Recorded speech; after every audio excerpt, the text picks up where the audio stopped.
every time I listen from most of the people that वो लड़की है, ठीक है, वो लड़की है, हम नहीं कह रहे हैं कि वो लड़की है और वो कभी गलत नहीं हो सकती या सही नहीं हो सकती। मैं मानता हूँ बहुत सारी लड़कियां हैं जिनके साथ रियलिटी में बहुत सारे ऑफेंसेस हुए हैं और वो बेचारी एक्चुअल में कोर्ट तक नहीं आ पाई।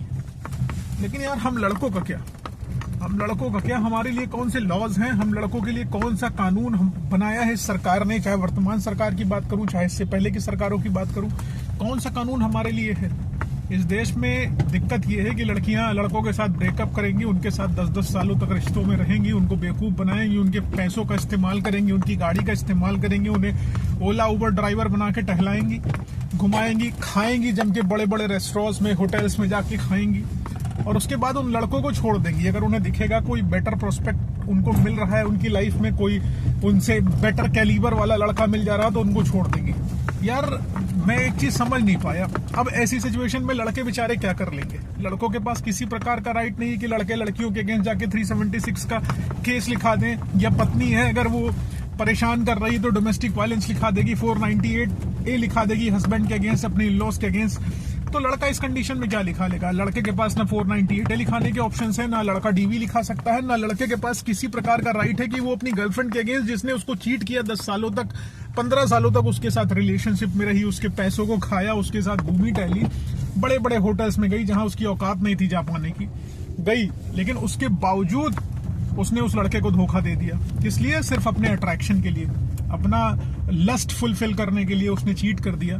तो उस कंडीशन में लड़के के पास किसी प्रकार के लीगल राइट्स नहीं है। हमारे देश का, हमारे कंट्री का जो सिस्टम है वो हम लड़कों के लिए कुछ नहीं रखता है। और सबसे बड़ी दुर्दशा और दुविधा यही है कि भाई पहले पैसे भी खर्च करो, घुमाओ टहलाओ, खिलाओ पिलाओ, और आप एक अपनी लाइफ में एक चीज मान लो कि भाई हम इसके साथ शादी करेंगे, अपने कैरियर में मेहनत करके सेटल हो जाओ और एक अच्छा पोजीशन और स्टेटस हासिल कर लो। लेकिन उनको लगेगा कि उनका पोजीशन, उनको एक बेटर कैरियर कोई एक दूसरा लड़का दे सकता है, तो ऑल ऑफ सडन वो आपको छोड़ के चली जाएंगी। लेकिन लड़का नहीं छोड़ के जाएगा। और लड़का क्या करेगा? लड़के के पास क्योंकि किसी तरीके के ऑप्शन नहीं है, उसके पास किसी प्रकार के रास्ते नहीं है। जब उसके पास रास्ते ही नहीं है तो कौन सी लीगल रेमेडी अपना लेगा?